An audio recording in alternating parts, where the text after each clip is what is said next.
Si intitola Chaos, nome che rappresenta una crasi tra le parole caos e ordine, due opposti ben sintetizzati dall'installazione dell'artista giamaicano Emmanuel Pratt, presentata da Sweetwater Foundation e ospitata a Forte Marghera, negli spazi della polveriera austriaca. Con quest'opera, che rimarrà a Forte Marghera fino a fine dicembre, la 18ª edizione della Mostra internazionale di architettura della Biennale di Venezia si allarga, coinvolgendo anche tutto l'entroterra veneziano.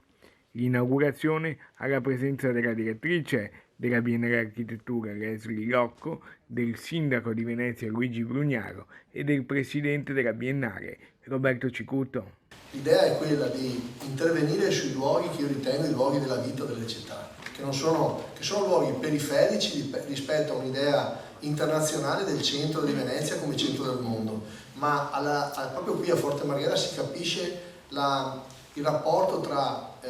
la città d'acqua e la città di terra. Forte Marghera era un luogo fortificato che serviva per difendere Venezia dagli attacchi nemici. Sulla rigenerazione di Forte Marghera ha puntato forte nel suo intervento il presidente della Biennale Cicuto. Un luogo dove ho visto famiglie, persone e artisti fondersi,